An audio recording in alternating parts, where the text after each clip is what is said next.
इसके बारे में।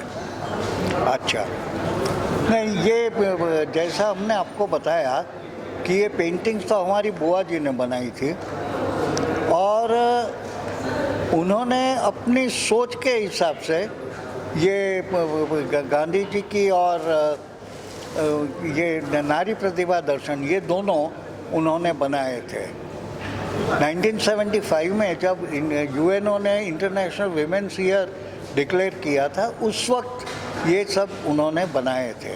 और ये जो गांधी जी के चित्र हैं वो उन्होंने 1969 में गांधी शताब्दी के दौरान बच्चों के लिए किताब के लिए बनाए थे। उसके सिवा उन्होंने यहाँ पे आप देख सकेंगे रामायण के कुछ प्रसंग लेकर चित्र बनाए हैं। कुछ चित्र कृष्ण के जन्म और उनके बचपन के बारे में हैं और कुछ बाकी उन्होंने जो कुछ भी देखा उनकी जो कल्पना है, जैसे एक यहाँ पे चित्र है उषा निशा का, तो ऐसे कुछ कल्पना से कल्पना करके भी उन्होंने चित्र बनाए हैं।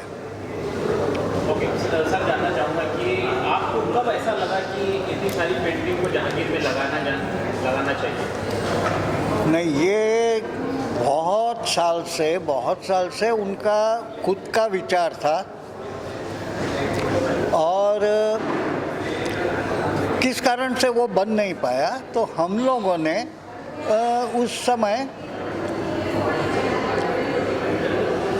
उस समय बजाज आर्ट गैलरी में ये पूरा एग्जीबिशन लगाया था।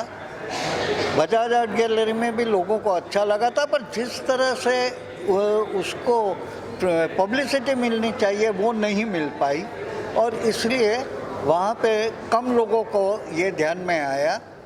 फिर हमने तय किया कि नहीं, ये हमें ज़्यादा लोगों को दिखाने चाहिए। ऐसा करके हमने ये यहाँ पे जहांगीर में लगाने का सोचा। बहुत अच्छा सोचा आपका। आगे फ्यूचर में और ऐसा क्या खास करना है? नहीं, देखिए ऐसा है कि ये जब प्रदर्शन लगते हैं तो उसके लिए खर्च भी काफ़ी होता है, तो खर्च और ये सब सोच के आगे। और हाँ, अगर लोग कहते हैं कि नहीं हम भी उसमें अपना योगदान देंगे तो फिर हमें कोई एतराज़ नहीं है। पेंटिंग्स लोगों के देखने के लिए है, पर इतनी बार इतनी प्रदर्शनी कितनी लगा सकते हैं वो आगे का समय ही बता सकता है। आर्ट लवर से क्या कहना चाहिए? नहीं, देखिए साहब, मैं ये मानता हूँ कि आर्ट एकदम सब्जेक्टिव चीज़ है। जो चीज़ मुझे अच्छी लगती है वो आपको शायद अच्छी ना लगे, जो आपको अच्छी लगती है शायद मुझे ना लगे। पर एक बात है कि ये जो अपने यहाँ अभी का ट्रेंड मुझे दिखता है वो ज़्यादातर वेस्टर्नाइज ज़्यादा है, और यहाँ पर हमें जो देखने को मिलता है वो पूरी अपने देश की आर्ट और उसकी जो पूरी ट्रेडिशन है वो इसमें दिखती हैं। अगर हम इस तरह के और चित्र लोग बनाएं तो शायद लोगों को वो अच्छे लगेंगे।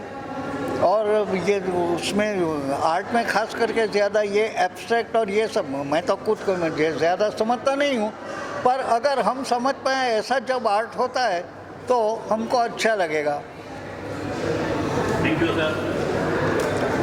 सलाह जी का तरफ सबला आपने जो आवेदन किया, इस तरह के अपनी क्या किस तरह अपने आवेदन किया? जैसे इन्होंने बताया सबने कि ये एक विरासत वाली चीज़ थी। ये एक विरासत वाली चीज़ थी, तो हमने सोचा कि इसको एक नए स्वरूप में कहीं कुछ प्रेजेंट किया जाए ताकि आज की पीढ़ी जो है उनको कहीं इसका महत्व समझे और उनको आगे कैरी फॉरवर्ड हो, ताकि उनकी जो वैल्यूज़ हैं, जो कोर वैल्यूज़ हैं वो वही रहती हैं और हर जनरेशन में वो काम में आने वाली चीज़ है। तो इसको सिर्फ एक नया स्वरूप दिया जाए, इसको थोड़ा सा बड़े पैमाने पे किया जाए that was the whole intention behind this. Sir यहाँ पे आज कितनी पेंटिंग लगी गई? ये करीब 120 थी और उसमें से काफ़ी चीज़ें ऐसी थी जो सब्जेक्ट ड्रिवन थी। तो ये करीब 27 पेंटिंग्स जो हैं गांधी चित्रकथा की हैं और करीब 32 हैं जो कि नारी प्रतिभा दर्शन की है। बाकी अलग अलग सब्जेक्ट्स ऐसे भी हैं, जबकि रामायण, लेकिन रामायण में हमने अगर बाकी सब चीज़ें सुनी हैं तो शायद किसी ने ये नहीं सोचा कि सुमित्रा और लक्ष्मण का क्या एस्पेक्ट रहा होगा, क्या सोच रही होगी। तो ऐसे कई यूनिक थॉट्स जो तभी के किए हुए हैं वो यहाँ हैं।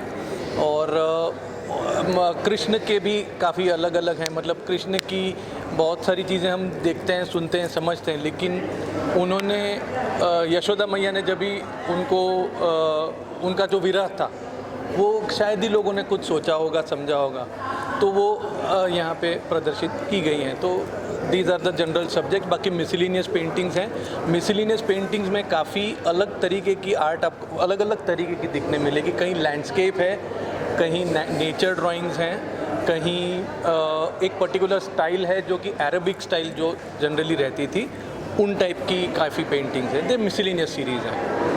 तो सर मैं जानना चाहूँगा, आपने बताया 120 पेंटिंग है, तो ये एक जगह से थी या इनको जो है सब जगह बांटा गया था, उसके बाद एक जगह इकट्ठा किया गया? नहीं, ये हमारे पास सब थी, अलग अलग फॉर्म्स में थी। जैसे अपने डिस्कशन के दरमियान हुआ कि ये किसी को गिफ्ट दिया था या वो ऐसे चुनिंदा कहीं कहीं थी।